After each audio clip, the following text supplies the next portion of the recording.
You telling me that you don't drop metal things in your gas tank and then try to figure out how to get them out? That should buff. The fuel filter will get that. This is not a safety video. This is somewhere between a how to and how not to do it. In today's video, I'm going to show you how to take a perfectly good FXR tank and put holes in it, because who doesn't want to do that? I have no idea what I'm doing. I'm just figuring it out as I go. On a for real note, there's a lot of people doing EFI conversions or twin cam swaps or M8 swaps. So you need a fuel pump.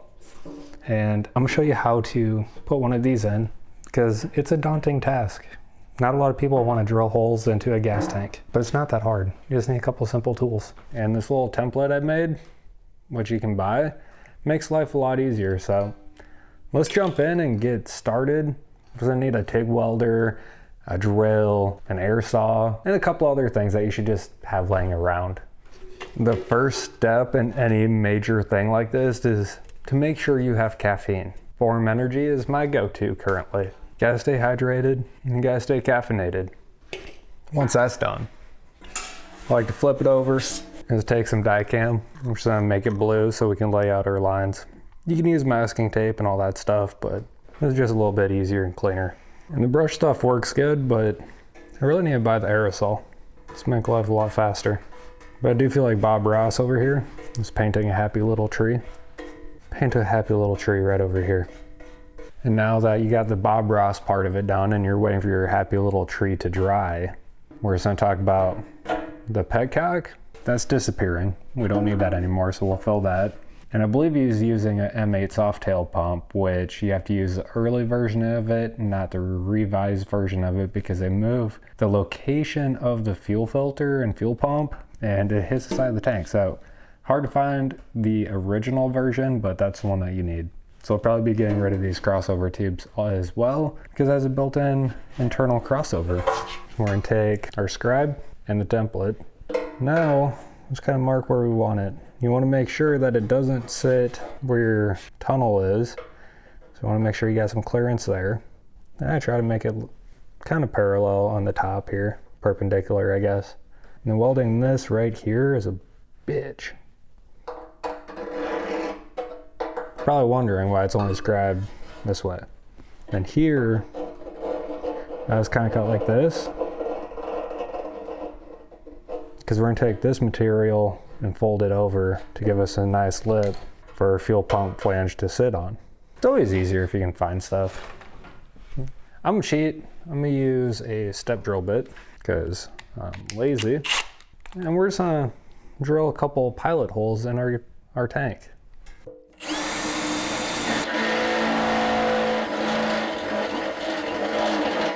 You notice how the hole, I just have it so it's almost touching the lines. We want to give ourselves a little wiggle room so when we come in we can just file it to make a nice tight fit.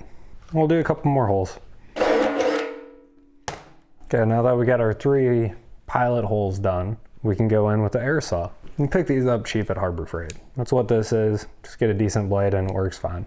But it is loud, so we're going to put AirPods in because you just need to listen to music sometimes.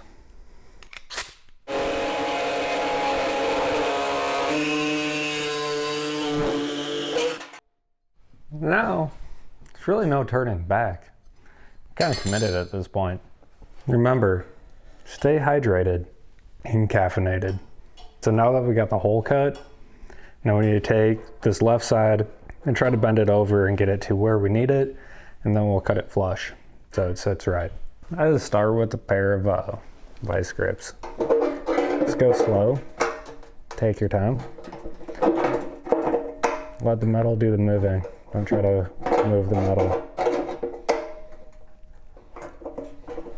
After trying to bend it with pliers, I like to get a relatively flat dolly. Just tap it to try to relax metal again.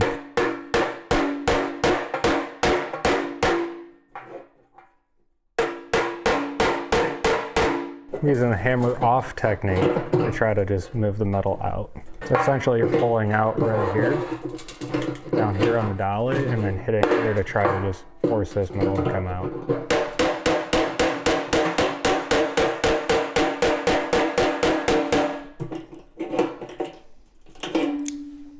It's getting a lot closer to the actual shape now, as you can tell. We'll take this guy, set it back on there, and we're close. Like right here is good. We just need to bring this out a little bit more, and this will come out. This part's about just taking it slow, little movements, and checking your work. And the better you can get this fitment, the easier it is, because you're not trying to fill gaps. Just go slow, take your time. Remember, small movements. Don't try to make big ones.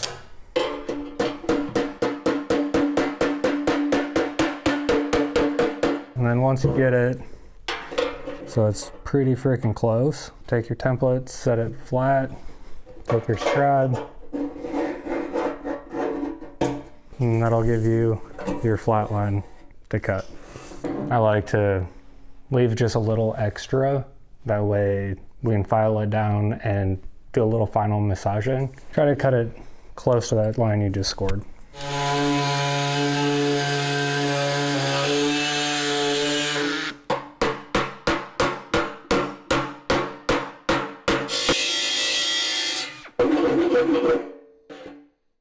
Once you're happy with the fit, take your fuel pump flange and we'll set it in.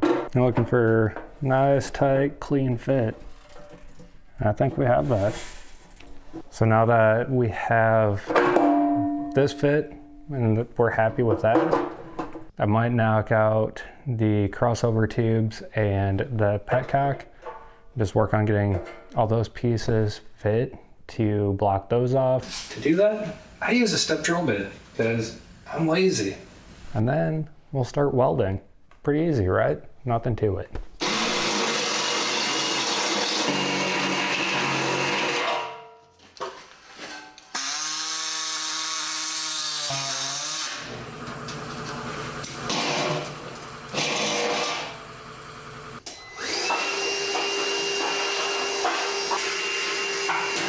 So for our plugs, I got an iron worker that punches out these nice, perfect little circles.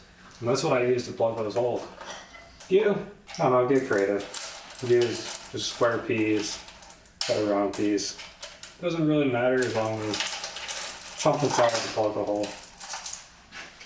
I'm gonna use this, but they got this little dimple, right? So I'm gonna go put it on the anvil and make them flat.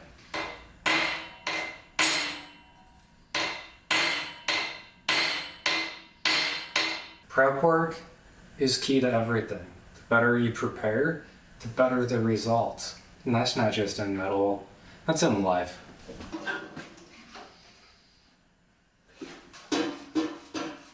So for welding this, we're not actually gonna weld this. We're gonna use silicon bronze. It has a lot lower melting point.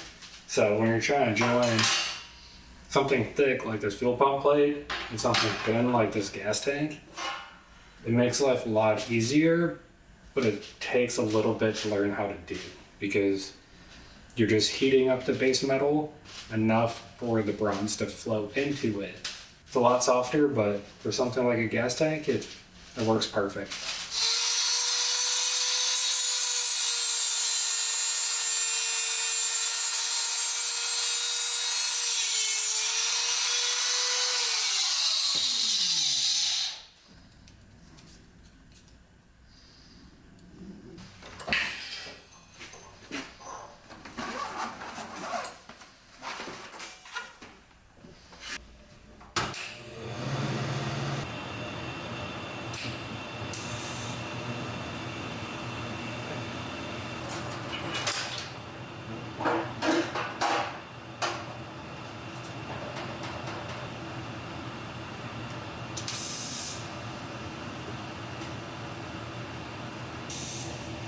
So now that you've burned yourself a few times and you got your fuel pump and everything welded, brazed in, it should look something like this. So I'm gonna let this thing cool off and then I'll come back and I will throw the fuel pump in, block that off, and then I got a cap for the fuel sending unit and a gas cap that allows me to put air in the tank, like 3 pounds, 4 pounds, not much. Then we can hose down all the welds and make sure that everything is good before we send this tank to get lined. I always recommend running a liner in a tank. It's just extra insurance and helps protect the tank a little bit. We got the fuel pump in and the fuel sending unit spot capped off. I'm gonna take this cool little pressure test cap, screw it in there, seal the rest of the tank, and this allows you to put air in and check for leaks and all the things without having to stuff rigs and stuff. It'll be on the website. Go get yourself one. Screw it in, get it snug, make sure we have it all the way down. Hook up air, and we're centering this so we can get about 3 pounds. Don't want a lot of air, just a little bit. We'll flip it over, and we'll just take our soapy water and just hose down where we welded and see if we see any bubbles. Got one little hole. I was kind of worried about that spot. Now that we know it leaks, we're gonna take it all apart, hit that one spot one more time, fix that pinhole, and try it again. We got a couple bubbles, but that's coming from fuel pump to flange.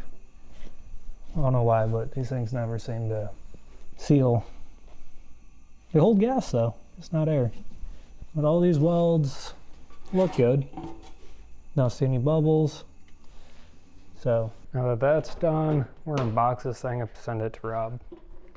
Hopefully this video helps, because anytime you're cutting into a gas tank or welding on a gas tank, it's kind of a daunting task, right?